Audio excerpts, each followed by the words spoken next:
Iniciamos con los anticuerpos. Podemos definir a los anticuerpos como un grupo heterogéneo de proteínas que se producen en gran cantidad después del estímulo antigénico. Estas glicoproteínas, porque son proteínas que tienen carbohidratos, estas glicoproteínas tienen la característica de que van a interaccionar de manera exclusiva con el antígeno inductor de su producción. Algunas características generales de los anticuerpos que ya hemos visto, pero que vamos a recordar, son las siguientes. Pregunta: ¿qué células son capaces de sintetizar anticuerpos?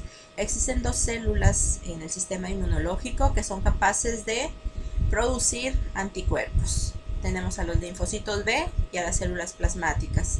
Los linfocitos B pueden producir anticuerpos en pequeñas cantidades y producen estos anticuerpos para colocarlos sobre su superficie y que funcionen como receptores que reconocen al antígeno, es decir, como BCRs. Las células plasmáticas que derivan de linfocitos B activados son fábricas de anticuerpos que producen y secretan una gran cantidad de anticuerpos. ¿En qué fases de la respuesta inmunológica adaptativa participan los anticuerpos? Bueno, nosotros sabemos que las respuestas inmunológicas de linfocitos tienen tres fases. La primera es la fase de reconocimiento, la segunda es la fase de activación y la última es la fase de eliminación o fase efectora.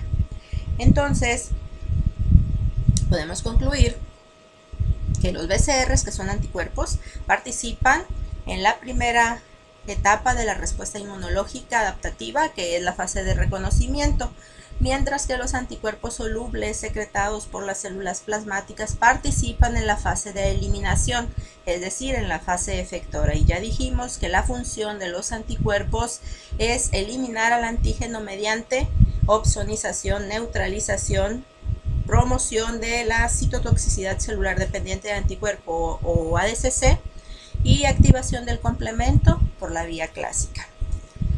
Los anticuerpos se encuentran en la circulación, de manera específica se encuentran en la fracción líquida de la sangre, plasma o suero, pero también podemos encontrarlos en otros líquidos corporales, como el líquido intersticial y en las secreciones mucosas. Cuando nosotros obtenemos una muestra de sangre y la centrifugamos, los anticuerpos van a permanecer en el suero o en el plasma de esa muestra. Cuando un suero tiene una cantidad importante de anticuerpos, se le denomina antisuero. Y para hacer referencia a la cantidad de anticuerpos en un suero, se utiliza la palabra título. Así se dice que un antisuero tiene un título elevado o un título bajo de anticuerpos de acuerdo a la cantidad de estos presentes en ese antisuero. De las 5 clases de anticuerpos que existen, la clase más abundante en el suero es la IgG. En las secreciones mucosas, la IgA es un anticuerpo predominante. Se considera que un adulto sano con un peso aproximado de 70 kilogramos produce por día 3 gramos de anticuerpos, y de estos 3 gramos, 2/3 partes, es decir, 2 gramos de los que se producen de los 3 que se producen por día, van a ser de la clase IgA. Esta mayor cantidad de IgA producida se debe a la mayor área superficial de las mucosas del aparato digestivo y del aparato respiratorio. Ahora bien, varias células de nuestro cuerpo, varias células del sistema inmunológico de nuestro cuerpo expresan receptores para las porciones Fc de los anticuerpos. ¿Qué células serían estas células que expresan receptores para la porción Fc de los anticuerpos? Recuerden, por ejemplo, que las células NK tienen sobre su superficie un receptor para la porción Fc de la IgG que se llama CD16, y con esto se promueve la ADCC. Algunos fagocitos también poseen receptores para la porción Fc de los anticuerpos que les ayudan a fagocitar antígenos opsonizados con anticuerpos. Las células cebadas, por ejemplo, tienen un receptor de altísima afinidad para la porción Fc de la IgE. Y así existen otros ejemplos de células que tienen receptores que les permiten reconocer a los anticuerpos. En esta diapositiva lo que les quiero decir es que los anticuerpos ejercen su acción en zonas lejanas al sitio donde se producen. Vamos a explicar la diapositiva. Ustedes saben que los linfocitos circulantes, cuando son vírgenes, tienen una vía de recirculación preferencial que es dirigirse a los órganos linfoides secundarios, como por ejemplo los ganglios linfáticos.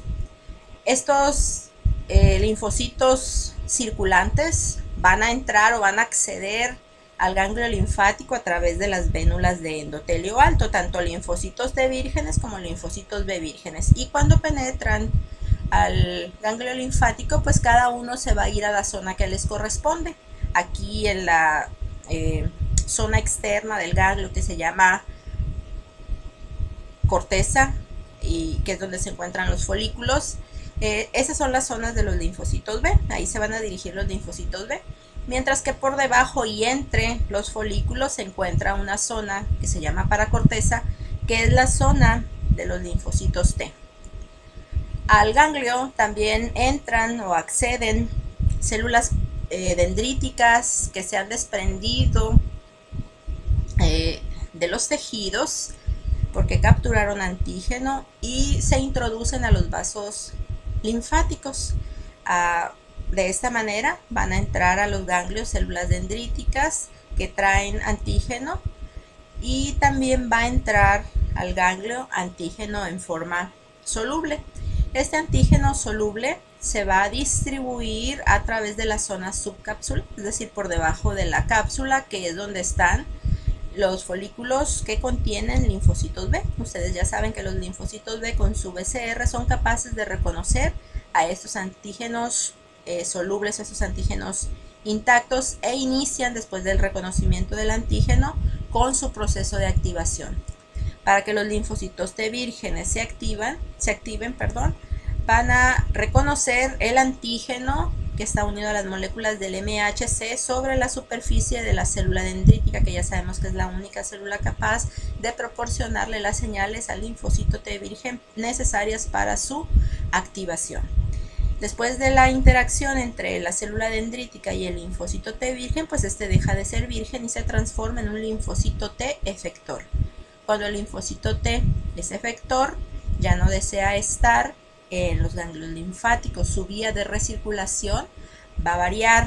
Ahora va a salirse del ganglio y a través de la circulación va a llegar a los sitios en donde se encuentra la infección. Pero antes de abandonar el ganglio, recuerden que el linfocito T efector migra hacia los folículos, y los linfocitos B que iniciaron su proceso de activación porque reconocieron antígeno soluble migran hacia la paracorteza para que se lleve a cabo la cooperación TB. ¿Qué es la cooperación TB? Bueno, que este linfocito B que reconoció al antígeno soluble lo endocitó, lo fragmentó, procesó, y algunos de esos fragmentos proteicos los unió a moléculas del MHC y ahora los está presentando sobre su superficie. Esos péptidos antigénicos van a ser reconocidos por el TCR del linfocito T efector, y este linfocito T efector le va a dar las señales necesarias a este linfocito B para que complete su proceso de activación y finalmente se transforme en una célula plasmática productora y secretora de una gran cantidad de anticuerpos específicos contra este antígeno.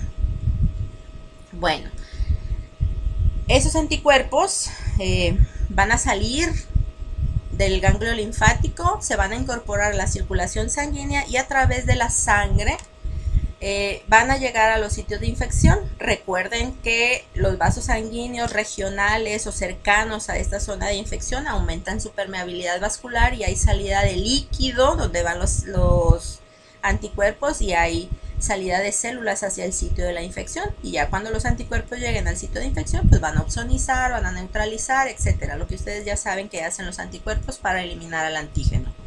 Estas células plasmáticas pueden permanecer en el ganglio o bien estas células plasmáticas pueden salirse del ganglio y pueden dirigirse a la médula ósea, y desde la médula ósea pueden estar secretando esos anticuerpos que de igual manera a través de la circulación van a dirigirse hacia los sitios de infección para llevar a cabo la eliminación antigénica. Entonces, en conclusión, podemos decir que los anticuerpos son producidos o sintetizados por las células plasmáticas, en donde en los órganos linfoides secundarios, tales como el ganglio linfático, o bien en la médula ósea. Y esos anticuerpos que son sintetizados en estos sitios realizan sus funciones efectoras en zonas lejanas a la de su producción, es decir, en los sitios o zonas de infección. Sabemos que en una molécula de anticuerpo podemos observar dos regiones diferentes. La región variable, que es la región que se encuentra en color rojo, y la región constante, que es la que se encuentra en amarillo. Estas regiones, por ejemplo, en el caso de la cadena ligera, podemos observar que esta región variable constituye aproximadamente la mitad de la cadena polipeptídica. El resto de la cadena polipeptídica es de tipo constante. En la cadena pesada observamos que más o menos un cuarto de la cadena polipeptídica es variable y el resto, más o menos 3/4, es de tipo constante. Pero ¿a qué nos referimos con variable y constante?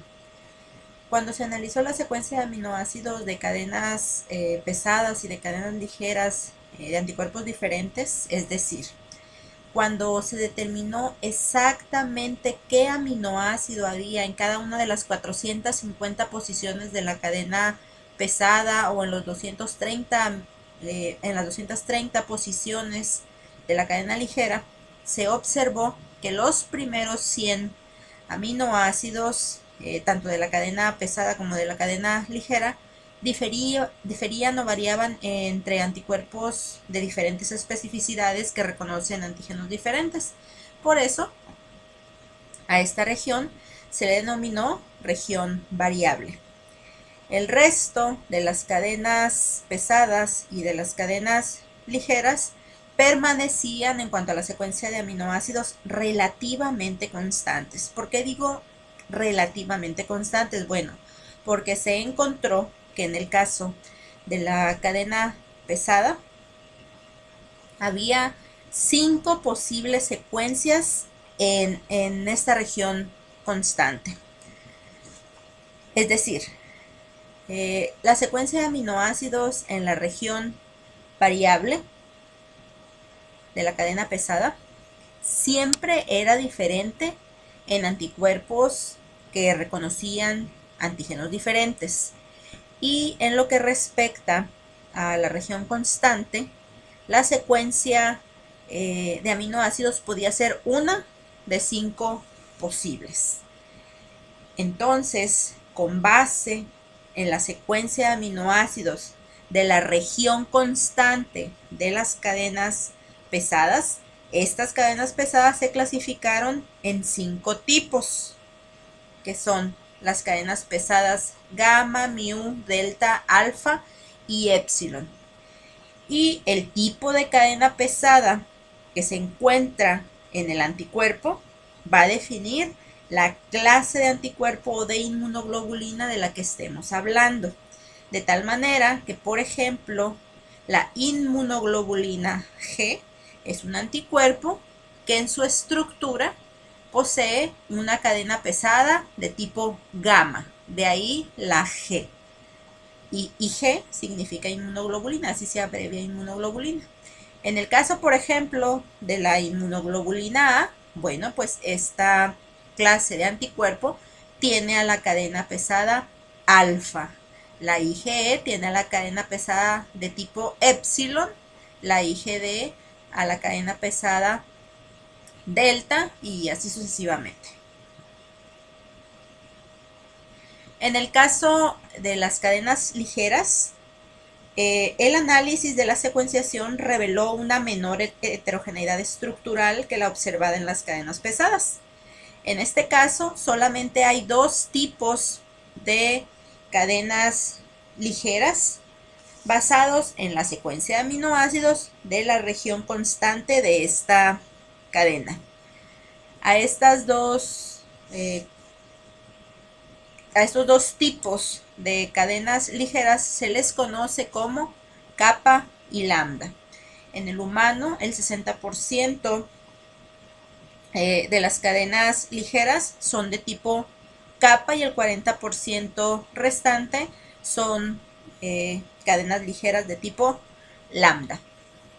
Cabe resaltar que una molécula de anticuerpo siempre va a tener dos cadenas kappa, dos cadenas ligeras kappa o dos cadenas ligeras lambda, pero nunca podrá tener una kappa y una cadena ligera lambda. Entonces, para reforzar un poquito lo anterior y que quede más claro, vamos a ver la siguiente diapositiva. Tenemos tres anticuerpos de la misma clase. En este caso son anticuerpos de la clase IgG. Estas tres IgGs son producidas por clonas de linfocitos B diferentes. Entonces, ¿dónde está la diferencia en estas tres clases de inmunoglobulinas que pertenecen a la clase G? Bueno, al ser anticuerpos de la misma clase, la secuencia de aminoácidos en la región constante de la cadena pesada es exactamente la misma, es decir, estas cadenas pesadas son cadenas pesadas de tipo gamma, de ahí que sea IgG. Y como son anticuerpos producidos por clonas diferentes y nosotros sabemos que las diferentes clonas tienen receptores para diferentes antígenos, bueno, la diferencia va a estar en la secuencia de aminoácidos de los dominios que se encargan de unir al antígeno, porque unen antígenos diferentes. Es decir, la diferencia va a estar en la secuencia de aminoácidos del primer dominio o del dominio variable de la cadena pesada y del dominio variable de la cadena ligera. Si tenemos, por el contrario, solamente una clona y esa clona en diferentes momentos de la respuesta inmunológica es capaz de producir anticuerpos de diferentes clases, aquí voy a hacer un pequeño paréntesis, en una respuesta inmunológica de tipo primario, es decir, cuando un individuo se enfrenta por primera vez a un antígeno, durante la primera fase de la respuesta inmunológica adaptativa, la clase predominante de anticuerpo es IgM. En etapas más avanzadas de la respuesta inmunológica se hace un switch o un cambio de isotipo y de IgM el anticuerpo va a cambiar al isotipo o a la clase IgG o a cualquier otra clase dependiendo del estímulo antigénico del cual se trate. Entonces, en un momento dado, una clona de linfocitos B, hablando ya del linfocito B activado y diferenciado en célula plasmática, va a poder producir anticuerpos de diferentes clases. En este caso, al tratarse de anticuerpos de diferente clase, la diferencia va a estar precisamente en la región constante de esas cadenas pesadas. De ahí los colores diferentes en esta región, y como son anticuerpos producidos por la misma clona, pues reconocen al mismo antígeno de tal manera que la región variable tanto de la cadena pesada como de la cadena ligera va a ser idéntica en las 5 clases de anticuerpos. En esta imagen podemos observar cómo el antígeno se une a la molécula de anticuerpo. Podemos observar los dos dominios de la cadena ligera y los 4 dominios que constituyen a cada una de las cadenas pesadas. Podemos observar que los dominios variables tanto de la cadena ligera como de la cadena pesada son los encargados de la unión con el antígeno. Al tener dos cadenas pesadas y dos cadenas ligeras y por lo mismo dos dominios variables de la pesada y dos dominios variables en la cadena ligera, bueno, pues una molécula de anticuerpo es capaz de unir al mismo tiempo a dos antígenos iguales, obviamente, ¿no? Los dominios que constituyen el sitio de unión para los antígenos son los dominios variables de la cadena ligera y los dominios variables de la cadena pesada. En esta diapositiva podemos observar a mayor profundidad la estructura de una cadena ligera. Cabe resaltar que es exactamente la misma estructura en el caso de una cadena pesada, solamente que la cadena pesada pues tendrá dos o tres dominios adicionales. Entonces, para mayor facilidad en la explicación, se ilustra la estructura de la cadena ligera. Sabemos que una cadena ligera tiene una longitud aproximada de 210 a 230 aminoácidos. Aquí podemos observar el extremo amino terminal, que es donde inicia la cadena polipeptídica, pero aquí se encuentran los primeros aminoácidos, y podemos observar el extremo carboxilo terminal. Esta cadena polipeptídica ligera tiene una longitud aproximada de 212 aminoácidos. Podemos observar que la cadena ligera posee dos dominios. Habíamos comentado que un dominio es una secuencia de aproximadamente 100 a 110 aminoácidos que se pliega de manera globular e independiente al resto de la cadena. Aquí podemos observar el aminoácido 112, lo cual nos hace pensar que este dominio está formado aproximadamente por unos 100 aminoácidos. Luego hay una región lineal, una región de aminoácidos lineales, y posteriormente los siguientes 100 aminoácidos van a plegarse entre sí de manera globular e independiente al resto de la cadena. Vamos a ver la estructura de cada uno de estos dominios. Cada dominio está formado por dos láminas de hoja beta plegadas. Las flechas son las hojas beta plegadas, y podemos observar varias hojas beta plegadas en amarillo que forman una lámina. Todo lo que está en amarillo. La otra lámina serían las hojas beta plegadas que se encuentran en color rojo. Lo mismo para el dominio constante.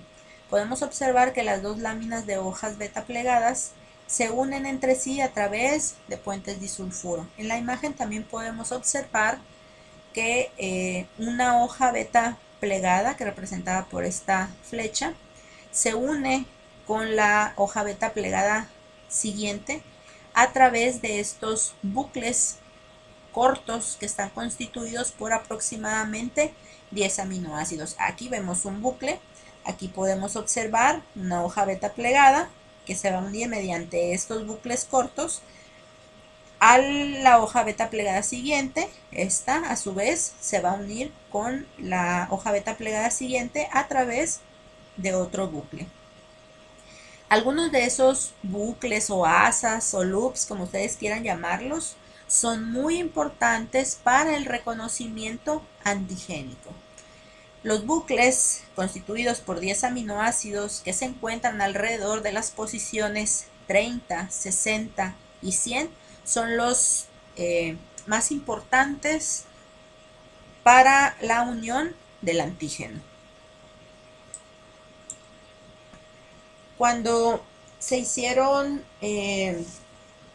estudios detallados de la secuencia de aminoácidos que existe en las regiones variables tanto de las cadenas pesadas como de las cadenas ligeras, se reveló que la variación en la secuencia de aminoácidos se concentra en unas cuantas regiones de los dominios variables, es decir, no los 100 aminoácidos que constituyen a los dominios variables cambian, sino que la diferencia o la variación está concentrada a unas cuantas regiones. ¿Cuáles son esas regiones donde se concentra la variabilidad? Precisamente esos bucles o esas asas que les mencioné hace un momento, que se encuentran localizados alrededor de las posiciones 30, 60 y 10. Ahí es donde se concentra la mayor variabilidad en esos dominios variables. Por lo tanto, a esas regiones o a esos bucles se les llamó regiones hipervariables. A esas regiones hipervariables, así se les llamó de manera inicial, pero después se le cambió el nombre a CDRs. CDR significa región determinante de la complementariedad y se le dio ese nombre debido a que el sitio de unión del antígeno es complementario a la estructura del anticuerpo y por eso se le cambió el nombre de región hipervariable a región determinante de la complementariedad, y como son tres, pues se les puso CDR1, CDR2 y CDR3. En esta imagen podemos observar la estructura del dominio variable de la cadena ligera y podemos observar las tres regiones determinantes de la complementariedad. En azul tenemos al CDR1, tenemos al CDR2 en amarillo y al CDR3 en rojo. En esta gráfica podemos observar en el eje de las X a cada uno de los aminoácidos, a cada uno de los 110 aminoácidos que constituyen o que forman al dominio variable de la cadena ligera. Cada una de esas barritas representa a un aminoácido, ¿sí? Cada barrita. Y en el eje de las Y podemos observar la variabilidad mostrada por anticuerpos de diferentes especificidades y podemos ver perfectamente bien dónde es donde se concentra la mayor variabilidad, justamente en los 10 aminoácidos alrededor de las posiciones 30, 60 y 100 en los CDRs. Explicado con manzanitas, podemos decir que los dominios variables de la cadena ligera y de la cadena pesada serían las manos. La manzana sería el antígeno y los CDRs, el 1, el 2 y el 3, en cada uno de los dominios serían los dedos. Y ustedes pueden observar que los CDRs son los que hacen un contacto más estrecho o se relacionan más íntimamente con el antígeno. O sea, los dos dominios están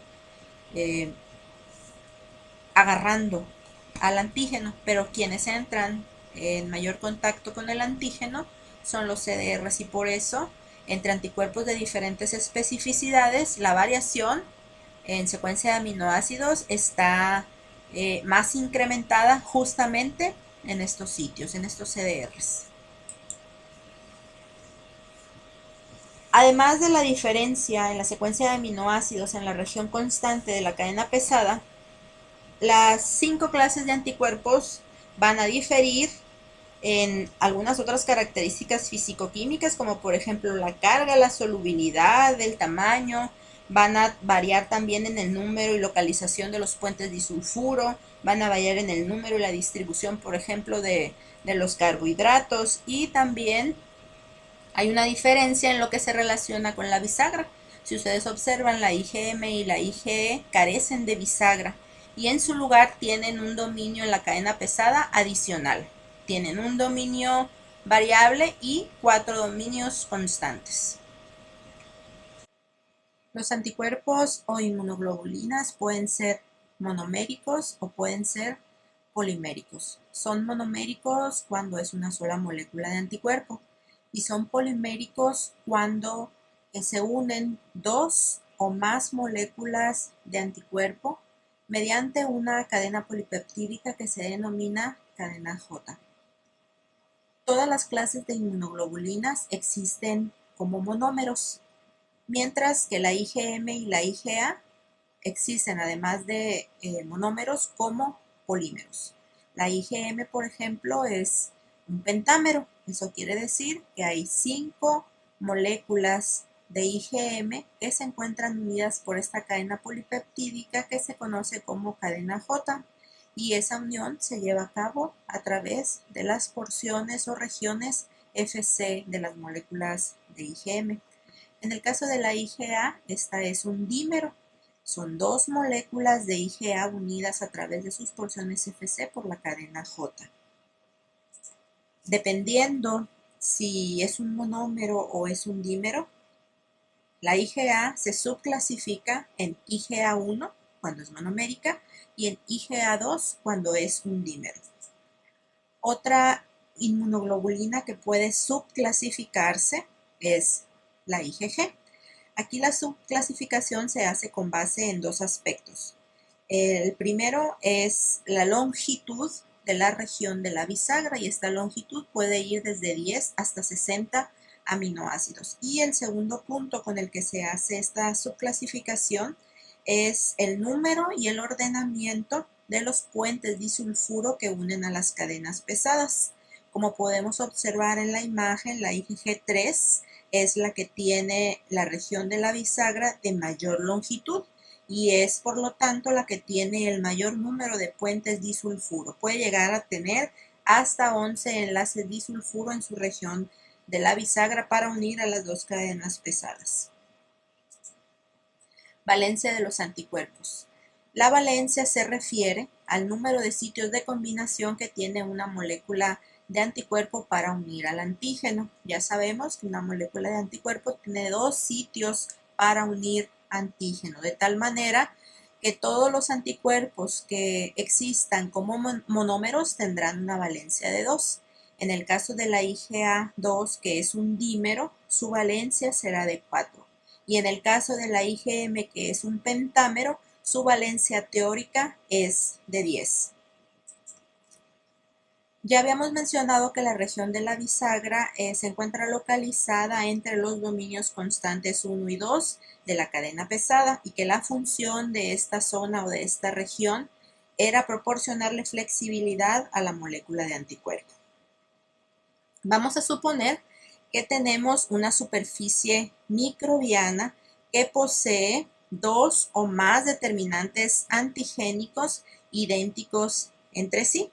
La bisagra lo que va a permitir es que los dos Fab del anticuerpo se unan simultáneamente a dos determinantes antigénicos de este microorganismo.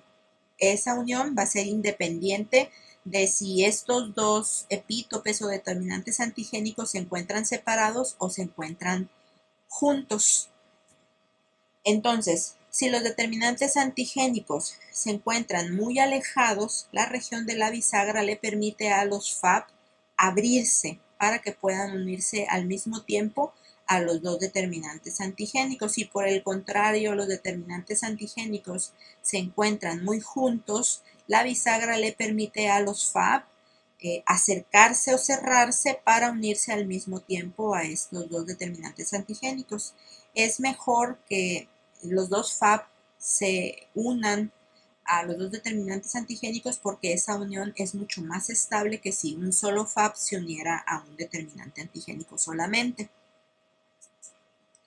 En esta tabla podemos observar las 5 clases de inmunoglobulinas y las subclases de la IgG y de la IgA, y también podemos observar la concentración en suero de cada una de estas inmunoglobulinas. Podemos observar que la IgG es la más abundante, seguida de la IgA y de la IgM. De las 4 subclases de IgG, la IgG1 es la que tiene mayor abundancia en suero. En el caso de la IgA, observamos a las dos subclases, a la IgA1 y a la IgA2. La IgA1, que es monomérica, es la que se encuentra presente en suero, mientras que la IgA2 se encuentra presente en las secreciones y en las mucosas. La IgM, cuando es pentamérica, se encuentra en el suero, y cuando se encuentra funcionando como BCR sobre la superficie del linfocito B no es pentamérica, es monomérica. La IgD existe en muy poca cantidad en el suero. La IgD principalmente se encuentra localizada sobre la superficie de los linfocitos B vírgenes. Cuando este linfocito se transforma o se diferencia en un linfocito de memoria, deja de expresar a la IgD. De hecho, la IgD se utiliza como marcador para reconocer cuando un linfocito es virgen y cuando es un linfocito de memoria.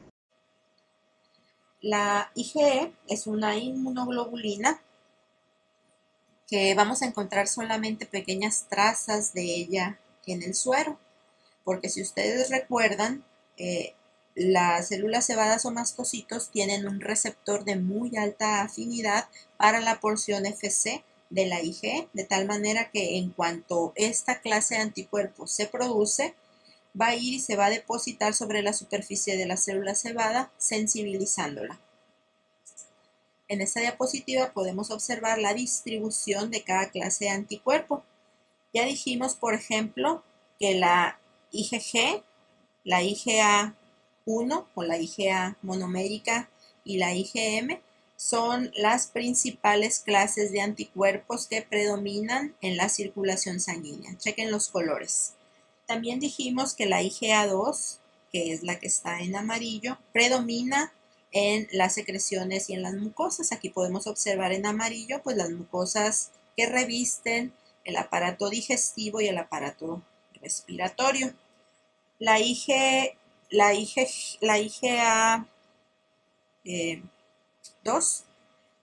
que era de la que estábamos hablando, de la que está en amarillo, también se encuentra en las secreciones, por ejemplo, se encuentra en la leche materna, proporcionándole protección al bebé. Es por ello que es importante la lactancia materna. La IgG es la única inmunoglobulina que es capaz de atravesar la placenta y llegar al feto para proporcionarle protección, mientras que la IgG, que es la que está en naranja, se encuentra principalmente asociada a las células cebadas o mastocitos. Acuérdense que se encuentra sensibilizándolos, y por ello en la imagen se ilustra por debajo de los epitelios, que es donde residen los mastocitos. Aquí se muestran las funciones de los anticuerpos y se observa la clase de anticuerpo que puede llevar a cabo cada una de esas funciones por orden de importancia. Por ejemplo, en la activación de complemento nosotros ya sabíamos que principalmente son la IgM y la IgG las encargadas de activar complemento por la vía clásica, pero mencionamos que la IgA también podía hacerlo en menor medida, pero también es capaz de activar complemento. Hablamos, por ejemplo, de opsonización, que es una de las funciones de los anticuerpos. La principal opsonina por mucho es la IgG. Las clases de inmunoglobulinas encargadas de llevar a cabo la neutralización de los antígenos o de las toxinas son la IgG, la IgM y la IgA, mientras que la IgG y la IgE son clases de inmunoglobulinas capaces de inducir la citotoxicidad celular dependiente de anticuerpo. En lo que respecta a la IgE, este anticuerpo es muy importante en la defensa contra parásitos helmintos. Entonces, cuando nos parasitamos con estos gusanos, se produce IgE e inmediatamente la IgE va y se deposita sobre la superficie del mastocito, sensibilizándolo. La unión de la IgE a la superficie de las células cebadas se lleva a cabo a través de los fragmentos Fcs. Entonces los Fab quedan libres para interactuar con los antígenos del parásito, y cuando eso sucede, la célula cebada se activa, se degranula y deja libre una gran cantidad de mediadores químicos que van a dañar el tegumento de los parásitos. Entonces, la sensibilización de los mastocitos es muy importante como mecanismo de defensa contra esos parásitos helmintos. Después de la generación de una respuesta inmunológica adaptativa, en diferentes momentos de esta respuesta, los anticuerpos van a sufrir algunos cambios. Recordemos que después de que se lleva a cabo la cooperación TB, los linfocitos B van a proliferar y los genes que codifican para la región variable del anticuerpo van a sufrir hipermutación somática con la finalidad de incrementar su afinidad por el antígeno. A esto se le llama maduración de la afinidad, y después de esto el anticuerpo se unirá al antígeno pues con mayor afinidad. Deben recordar también que después de la proliferación viene la diferenciación de linfocitos B a células plasmáticas, y las células plasmáticas secretan a los anticuerpos. Este anticuerpo secretado ahora tendrá una función efectora o una función de eliminación y ya no de reconocimiento como cuando estaba sobre la superficie del linfocito B, actuando como BCR. El otro cambio que se observa en los anticuerpos es el switch o cambio de isotipo o de clase de anticuerpo. Cualquier clase de anticuerpo que se produzca va a reconocer al antígeno, solo que cada una de estas clases tiene funciones efectoras diferentes, como lo vimos en la diapositiva anterior.